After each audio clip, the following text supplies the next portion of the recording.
சூரா அல் முஜாதிலா. அளவற்ற அருளாளனும் நிகரற்ற அன்புடையோனுமாகிய அல்லாஹுவின் திருப்பெயரால் துவங்குகின்றேன். நபியே, எவள் தன் கணவனை பற்றி உம்மிடம் தர்க்கித்து அல்லாஹுவிடமும் முறையிட்டுக் கொண்டாளோ அவளுடைய வார்த்தையை நிச்சயமாக அல்லாஹ் செவியேற்றுக் கொண்டான். மேலும் அல்லாஹ் உங்கள் இருவரின் வாக்குவாதத்தையும் செவியேற்றான். நிச்சயமாக அல்லாஹ் யாவற்றையும் செவி ஏற்பவன், எல்லாவற்றையும் பார்ப்பவன். உங்களில் சிலர் தம் மனைவியரை தாய்கள் என கூறிவிடுகின்றனர். அதனால் அவர்கள் இவர்களுடைய தாய்கள் ஆகிவிடுவது இல்லை. இவர்களை பெற்றெடுத்தவர்கள்தாம் இவர்களுடைய தாய்கள் ஆவார்கள். எனினும் நிச்சயமாக இவர்கள் சொல்லில் வெறுக்கத்தக்கதையும் பொய்யானதையுமே கூறுகிறார்கள். ஆனால் நிச்சயமாக அல்லாஹ் மிகவும் பொறுப்பவன், மிகவும் மன்னிப்பவன். மேலும் எவர் தம் மனைவியரை தாய்கள் என கூறியபின் வருந்தி தாம்பத்திய வாழ்வை நாடினால் இருவரும் ஒருவரை ஒருவர் தீண்டுவதற்கு முன்னர் ஓர் அடிமையை விடுவிக்க வேண்டும். அதனை கொண்டே நீங்கள் உபதேசிக்கப்படுகிறீர்கள். மேலும் அல்லாஹ் நீங்கள் செய்பவற்றை நன்கு அறிபவனாக இருக்கின்றான். ஆனால் அடிமையை விடுதலை செய்ய வசதி எவர் பெறவில்லையோ அவர் இருவரும் ஒருவரை ஒருவர் தீண்டுவதற்கு முன் 2 மாதங்கள் தொடர்ச்சியாக நோன்பு நோக்க வேண்டும். எவர் இதற்கும் சக்தி பெறவில்லையோ அவர் 60 ஏழைகளுக்கு உணவு அளித்தல் வேண்டும். நீங்கள் அல்லாஹுவின் மீதும் அவனுடைய தூதர் மீதும் விசுவாசம் கொள்வதற்காக இவ்வாறு கட்டளையிடப்பட்டுள்ளது. மேலும் இவை அல்லாஹ் விதிக்கும் வரம்புகளாகும். அன்றியும் நிராகரிப்பவர்களுக்கு நோவினை செய்யும் வேதனை உண்டு.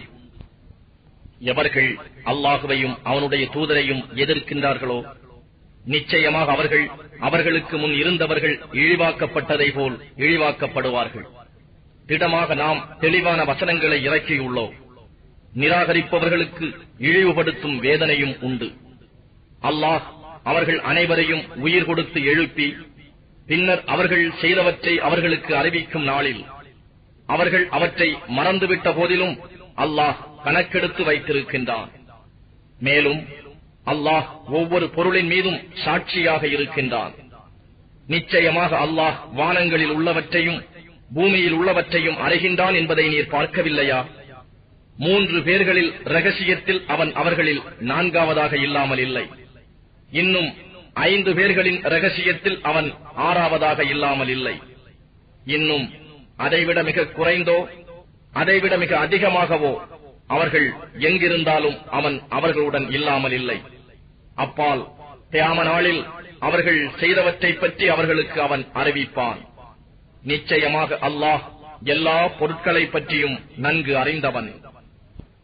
ரகசியம் பேசுவதை விட்டு தடுக்கப்பட்டிருந்தும் எதை விட்டும் தடுக்கப்பட்டார்களோ அதன்பால் மீண்டும் பாவத்தையும் வரம்பு மீறுதலையும் ரசூலுக்கு மாறு செய்வதையும் கொண்டு ரகசியமாக ஆலோசனை செய்கிறார்களே, அவர்களை நபியே நீர் கவனிக்கவில்லையா? பின்னர் அவர்கள் உம்மிடம் வரும்போது அல்லாஹ் உம்மை எவ்வாசகத்தை கொண்டு சலாம் முகமன் கூறவில்லையோ அல்லாமல் அதை கொண்டு சலாம் முகமன் கூறுகிறார்கள். பிறகு அவர்கள் தங்களுக்குள் நாம் இவ்வாறு சொல்லியதற்காக ஏன் அல்லாஹ் நம்மை வேதனைக்குள்ளாக்கவில்லை என்றும் கூறிக்கொள்கின்றனர். நரகமே அவர்களுக்கு போதுமானதாகும். அவர்கள் அதில் நுழைவார்கள். மேலும் தலத்தில் அது மிக கெட்டதாகும். ஈமான் கொண்டவர்களே, நீங்கள் ரகசியம் பேசிக்கொண்டால் பாவத்தையும் வரம்பு மீறுதலையும் நம் தூதருக்கு மாறு செய்வதையும் கொண்டு ரகசியம் பேசாதீர்கள். ஆனால் நன்மை செய்வதற்காகவும் பயபக்தியுடன் இருப்பதற்காகவும் ரகசியம் பேசிக் கொள்ளுங்கள். மேலும் அல்லாஹுவுக்கு எவன்பால் நீங்கள் ஒன்று சேர்க்கப்படுவீர்களோ அவனுக்கே அஞ்சி நடந்து கொள்ளுங்கள். ஈமான் கொண்டவர்களை கவலைப்படச் செய்வதற்காக ஷைத்தானிடம் இருந்துள்ளதே இந்த ரகசிய பேச்சாகும். ஆனால் அல்லாஹுடைய அனுமதியின்றி மூமீன்களுக்கு அவனால் எந்த தீங்கும் செய்ய முடியாது. எனவே மூமீன்கள் அல்லாஹ்வையே முற்றிலும் நம்பியிருக்க வேண்டும். ஈமான் கொண்டவர்களே, சபைகளில் நகர்ந்து இடம் கொடுங்கள் என்று உங்களுக்கு சொல்லப்பட்டால் நகர்ந்து இடம் கொடுங்கள். அல்லாஹ் உங்களுக்கு இடம் கொடுப்பான். தவிர எழுந்திருங்கள் என்று கூறப்பட்டால் உடனே எழுந்திருங்கள். அன்றியும் உங்களில் ஈமான் கொண்டவர்களுக்கும் கல்வி ஞானம் அளிக்கப்பட்டவர்களுக்கும் அல்லாஹ் பதவிகளை உயர்த்துவான். அல்லாஹ்வோ நீங்கள் செய்பவற்றை நன்கு அறிந்தவனாக இருக்கின்றான். ஈமான் கொண்டவர்களே, நீங்கள் நம் தூதருடன் ரகசியம் பேச நேரிட்டால் உங்கள் ரகசியத்திற்கு முன்னர் ஏதேனும் தான தர்மத்தை முற்படுத்துங்கள். இது உங்களுக்கு நன்மையாகவும் உள்ளத்துக்கு தூய்மையாகவும் இருக்கும். ஆனால் தான தர்மம் செய்வதற்கு நீங்கள் வசதி பெற்றிராவிடின் நிச்சயமாக அல்லாஹ் மிக மன்னிப்பவன், மிக்க கிருபை உடையவன். நீங்கள் உங்கள் ரகசிய பேச்சுக்கு முன்னால் தான தர்மங்கள் முற்படுத்தி வைக்க வேண்டுமே என்று அஞ்சுகிறீர்களா? அப்படி நீங்கள் செய்ய இயலவில்லை எனில் அதற்காக தௌபா செய்யும் உங்களை அல்லாஹ் மன்னிக்கிறான். ஆகவே தொழுகையை முறைப்படி நிலைநிறுத்துங்கள். இன்னும் ஜகாத்து கொடுத்து வாருங்கள். மேலும் அல்லாஹுவுக்கும் அவன் தூதருக்கும் வழிபடுங்கள். அன்றியும் நீங்கள் செய்பவற்றையெல்லாம் அல்லாஹ் நன்கு அறிகிறான். எந்த சமூகத்தார் மீது அல்லாஹ் கோபம் கொண்டானோ அவர்களுடன் சிநேகிக்கிறவர்களை நபியே நீர் கவனித்தீரா?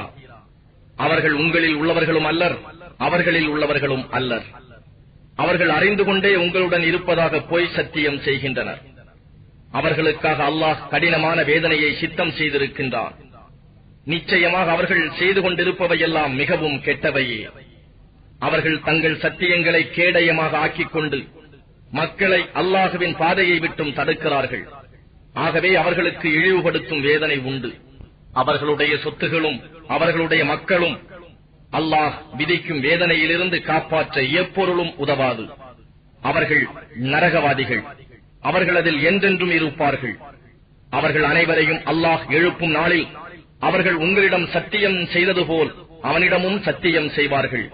அன்றியும் அவர்கள் அதன் மூலம் தப்பித்துக் கொள்வதற்கு ஏதோ ஒன்றின் மீது நிச்சயமாக தாங்கள் இருப்பதாக எண்ணிக்கொள்வார்கள். தப்ப மாட்டார்கள். அறிந்து கொள்க, நிச்சயமாக அவர்கள் பொய்யர்களே. அவர்களை ஷைத்தான் மிகைத்து அல்லாஹுவின் நினைப்பையும் அவர்கள் மறந்துவிடுமாறு செய்துவிட்டான். அவர்களே ஷைத்தானின் கூட்டத்தினர். அறிந்து கொள்க, ஷைத்தானின் கூட்டத்தினர்தாம் நிச்சயமாக நஷ்டமடைந்தவர்கள். நிச்சயமாக எவர்கள் அல்லாஹுவையும் அவனுடைய தூதரையும் எதிர்க்கிறார்களோ நிச்சயமாக அவர்களே மிகவும் தாழ்ந்தவர்கள். நானும் என்னுடைய தூதர்களும் நிச்சயமாக மிகைத்து விடுவோம் என்று அல்லாஹ் விதித்துள்ளான்.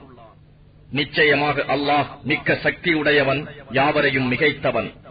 நபியே, எந்த சமூகத்தவர் அல்லாஹுவையும் மறுமை நாளையும் நம்பும் சமூகத்தினரை அல்லாஹுவையும் அவன் தூதரையும் எதிர்ப்போரை நேசிப்பவர்களாக நீர் காணமாட்டீர்.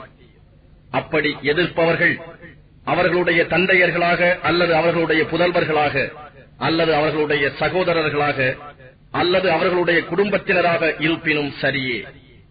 ஏனெனில் அத்தகையவர்களின் இதயங்களில் அல்லாஹ் ஈமானை எழுதி பறித்து விட்டான். மேலும் அவன் தன்னிடம் இருந்து அருள் என்னும் ஆன்மாவை கொண்டு பலப்படுத்தி இருக்கிறான்.